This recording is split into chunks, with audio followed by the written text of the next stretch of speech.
kami akan memperkenalkan diri terlebih dahulu. Perkenalkan, nama saya Haris Sulistiono. Perkenalkan, nama saya Aulia Khoirunisa.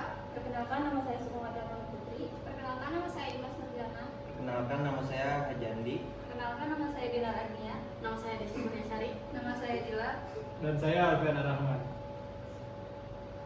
Baik, selanjutnya akan langsung menjelaskan aja definisi yang akan langsung dijelaskan oleh saya. Baik, di sini saya akan menjelaskan definisi dari BANI. BANI Arbitrase Nasional atau BANI adalah lembaga arbitrase nasional yang berkedudukan di Jakarta atau BANI Arbitration Center dan di berbagai wilayah Indonesia atau BANI wilayah.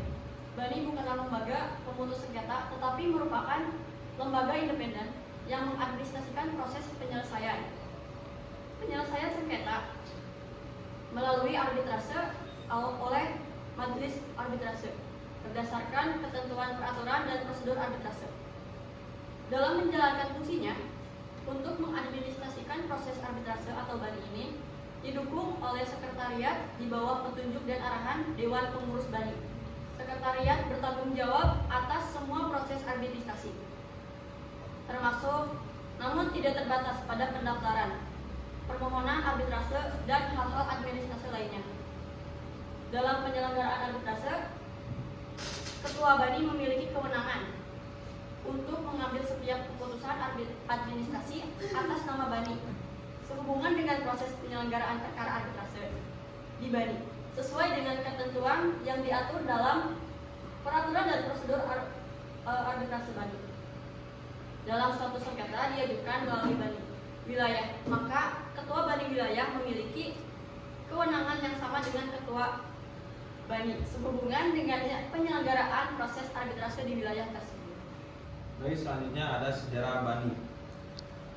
BANI didirikan pada tahun 1977 oleh Karma Dagang dan Industri Indonesia Kadin melalui SK nomor SKI FP-152-DPH-1977 tanggal 30 November 1977 dan dikelola oleh Dewan Pengurus dan diawasi oleh Dewan Pengawas dan Dewan Penasehat yang terdiri dari tokoh-tokoh masyarakat dan sektor bisnis. BANI berkedudukan di Jakarta dan memiliki arbitrase di wilayah di beberapa kota besar di Indonesia, yaitu Surabaya, Bandung, Medan, Denpasar, Palembang, Pontianak, dan Jambi. Dalam memberikan dukungan kelembagaan yang diperlukan untuk bertindak secara otonomi dan independen dalam menegakkan hukum dan keadilan, BANI telah mengembangkan peraturan dan prosedur arbitrase elektronik, arbitration, dan mediasi. Peraturan dan prosedur dipergunakan untuk arbitrase domestik dan internasional. Selanjutnya ada tujuan BANI.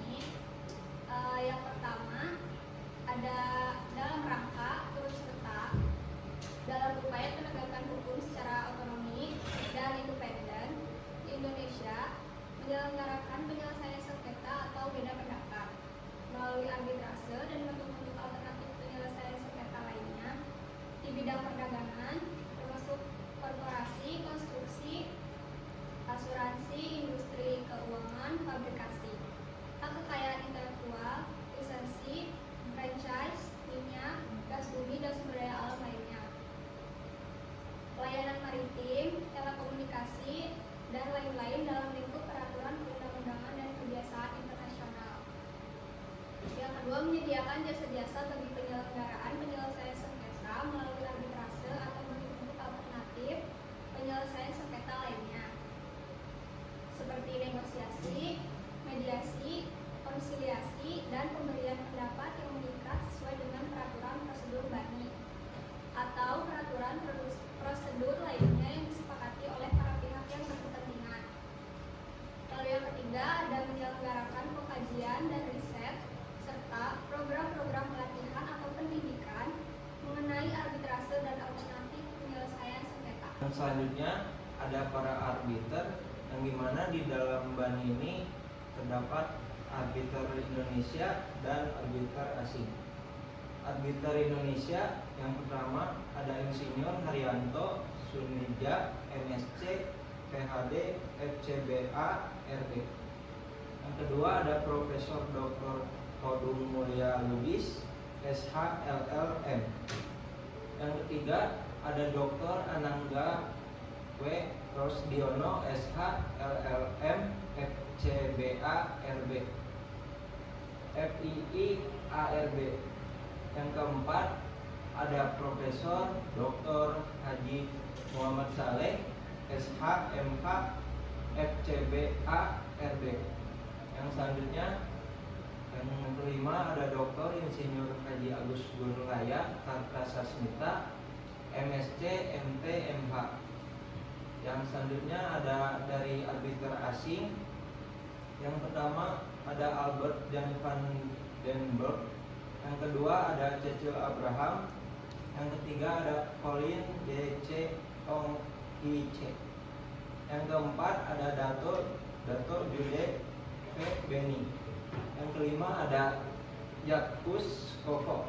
Selanjutnya ada proses dan prosedur BANI. Yang pertama ada kompetisi absolut BANI. Peraturan dan prosedur ini berlaku terhadap arbitrase yang diselenggarakan oleh BANI dengan menunjuk BANI dan atau memiliki peraturan dan prosedur BANI untuk penyelesaian sengketa. Para pihak dalam perjanjian atau sengketa tersebut dianggap sepakat untuk meniadakan proses pemeriksaan perkara melalui pengadilan negeri sehubung dengan perjanjian atau sengketa tersebut dan akan melaksanakan setiap putusan yang diambil oleh majelis arbitrase. Yang kedua ada kekosongan peraturan dan prosedur. Apabila pengaturan dan prosedur ini tidak mengatur secara khusus mengenai sesuatu ketentuan yang terikat dengan penyelenggaraan arbitrase, ketentuan tersebut akan ditentukan oleh majelis arbitrase yang memeriksa sengketa tersebut. Selanjutnya ada proses arbitrase. Yang pertama pendaftaran. Proses arbitrase dimulai dengan pendaftaran dan penyampaian permohonan arbitrase oleh pemohon kepada sekretariat BANI. Yang kedua, isu permohonan arbitrase. Permohonan arbitrase harus memuat nama dan alamat para pihak.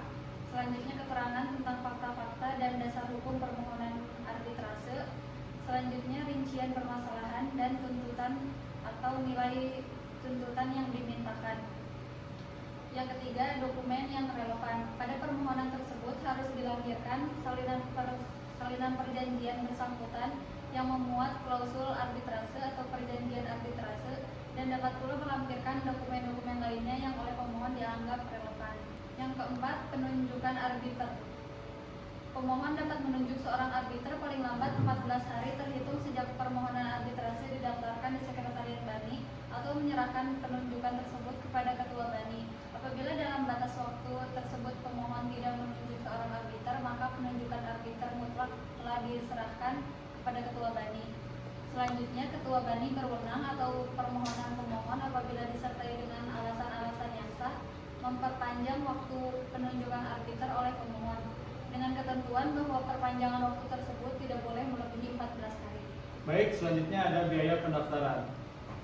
Yang pertama ada biaya pendaftaran. Biaya pendaftaran sebesar 5 juta rupiah. Yang kedua, apabila pencabutan perkara dilakukan setelah terbitnya surat keputusan pembentukan majelis arbitrase, maka biaya arbitrase yang telah dibayarkan tidak dapat dikembalikan. Yang ketiga, apabila terjadi penghapusan perkara oleh Dewan Pengurus BANI karena suatu sebab apapun dan surat keputusan pembentukan majelis arbitrase belum diterbitkan, maka pengembalian biaya arbitrase yang telah dibayarkan akan dihitung secara tersendiri. Dan yang keempat, apabila dalam persidangan majelis arbitrase atau arbiter tunggal memutuskan bahwa majelis tidak berwenang untuk memeriksa dan memutuskan perkara tersebut, maka biaya arbitrase yang telah dibayar oleh para pihak atau kalah satu pihak secara keseluruhan tidak dikembalikan. Selanjutnya ada putusan. Putusan majelis arbitrase wajib menetapkan putusan akhir dalam waktu paling lambat 30 hari terhitung sejak ditutupnya persidangan, kecuali majelis arbitrase mempertimbangkan bahwa jangka waktu tersebut perlu diperpanjang secukupnya. Lalu selanjutnya ada hukum yang berlaku dalam proses arbitrase. Yang pertama, hukum yang mengatur. Hukum yang mengatur materi sengketa adalah hukum yang dipilih dalam perjanjian yang menjadi dasar penyelesaian antara para pihak. Dalam hal ini oleh para pihak dalam perjanjian tidak ditetapkan tentang hukum yang mengatur. Lalu selanjutnya ada hukum yang berlaku dalam proses arbitrase. Yang pertama, hukum yang mengatur. Hukum yang mengatur materi sengketa adalah hukum yang dipilih dalam perjanjian yang menjadi dasar penyelesaian sengketa antara para pihak. Dalam hal oleh para pihak dalam perjanjian tidak ditetapkan tentang hukum yang mengatur. Para pihak bebas memilih hukum yang berlaku berdasarkan kesepakatan bersama. Dalam hal kesepakatan itu tidak ada majelis arbitrase berhak menerapkan ketentuan-ketentuan hukum yang dianggap perlu dengan mempertimbangkan keadaan-keadaan yang menyangkut permasalahannya. Lalu yang kedua, ketentuan-ketentuan kontrak. Dalam menetapkan hukum yang berlaku, majelis arbitrase atau arbiter tunggal harus mempertimbangkan ketentuan-ketentuan dalam perjanjian serta praktik dan kebiasaan yang relevan. Yang ketiga ada ex aequo et bono. Majelis arbitrase dapat menerapkan kewenangan yang bersifat amiable, compositor, dan atau memutuskan secara ex aequo et bono apabila para pihak telah menyatakan kesepakatan yang mengenai hal itu. Dan yang terakhir ada yurisdiksi bani. Yang pertama ada kompetensi. Majelis arbitrase berhak menyatakan keberatan atau pernyataan bahwa ia tidak berwenang, termasuk keberatan yang berhubungan dengan adanya atau keabsahan perjanjian arbitrase. Yang kedua ada klausul arbitrase independen, yaitu majelis arbitrase berhak menentukan adanya atau keabsahan suatu perjanjian di mana klausula arbitrase merupakan bagian dari perjanjian tersebut. Suatu klausula arbitrase yang menjadi bagian dari suatu perjanjian harus diperlakukan sebagai suatu perjanjian terpisah dan ketentuan-ketentuan lainnya dengan sendirinya membatalkan validitas klausula arbitrase. Yang ketiga ada batas waktu bantahan. Suatu dalih berupa bantahan bahwa majelis arbitrase tidak berwenang harus dikemukakan sekurang-kurangnya dalam surat jawaban atau dalam hal tuntutan balik atau rekonvensi atau upaya penyelesaian dalam jawaban terhadap tuntutan balik, rekonvensi atau upaya penyelesaian tersebut. Dan yang terakhir ada putusan sela. Dalam keadaan yang biasa, majelis arbitrase akan menetapkan putusan yang menolak masalah yurisdiksi dalam suatu putusan sela. Namun apabila dipandang perlu, majelis arbitrase dapat memperlanjutkan proses arbitrase dan memutuskan masalah tersebut dalam putusan akhir. Sekian penjelasan dari kelompok kami. Mohon maaf bila ada kesalahan. Wabillahi taufiq wal hidayah. Wassalamualaikum warahmatullahi wabarakatuh.